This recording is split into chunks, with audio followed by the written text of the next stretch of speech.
এ ভাই, ভাই কি অবস্থা? এই তো ভাই, এই কারেন্টের খাম্বা আপনাদের না ভাই? এটা হ্যাঁ ভাই, এটা তো আমাদের। হ্যাঁ, এই তো আপনাদের তো আমি খুঁজতেছি ভাই। কেন ভাই, এসে আমি বিদ্যুৎ অফিস থেকে আসছি। আপনাদের এটা অনেকদিন আগে লাগা দেওয়া হয়েছিল, তো আপনারা তো কোনো কারেন্টের বিল টিল তো কোনো কিছু দেন নাই ভাই। এটা কি ভাই বিল দেওয়া লাগে?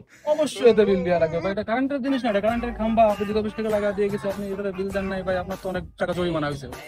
আসলে ভাই এটা তো জানা ছিল না, আপনারা তো আগে পরে আসেন না। আমরা আগে পরে কিভাবে আসলে দিব? আপনি আপনারটা দিয়ে দিবেন না, বিল তো প্রত্যেক মাসেরটা মাসে পরিশোধ করা উচিত ভাই। এখন ভাই কি করা যায় বলেন তো? আমরা এখন তো আপনার ভুল তো হয়ে অনেক, গেছে। এখন শুনেন আমি বলি, আপনার তো অনেক টাকা জরিমানা হয়েছে। আপনি এক কাজ করেন, আপনাদের আমি কিছু মৌকুব টুকুব করে দিয়ে আপনি অল্প কিছু দিলে হবে। কত টাকা ভাই?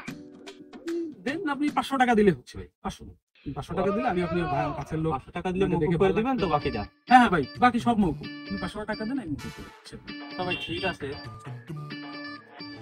500 টাকা দিয়ে যাচ্ছে, তাহলে এটা করে দিন, ঠিক আছে? হ্যাঁ হ্যাঁ ঠিক আছে, অবশ্যই ভাই। আর এরপর থেকে খেয়াল রাখবেন এগুলো, ঠিক আছে? এগুলো যেন হয় বাদ হয় না, ঠিক আছে? ঠিক আছে। হ্যাঁ হ্যাঁ, ভালো থাকুন ভাই। ঠিক আছে। ওই সৌর বিদ্যুতের বিল নিতে আসছিল লোকে, 500 টাকা নিয়ে গেছে, আমাদের নাকি অনেক টাকা বিল হয়েছিল। সৌর বিদ্যুতের বিল কিসের? তুমি ওই 250 দিবা, আমি 250, 500 টাকা দিয়ে দিছি। আরে আপনি কি বোঝান, সৌর বিদ্যুৎ তো সরকারি, বিল কিন্তু ওই লোক তো বললো যে অনেক টাকা বিল হয়েছে। আপনার টাকা মেরে নিয়ে গেছে।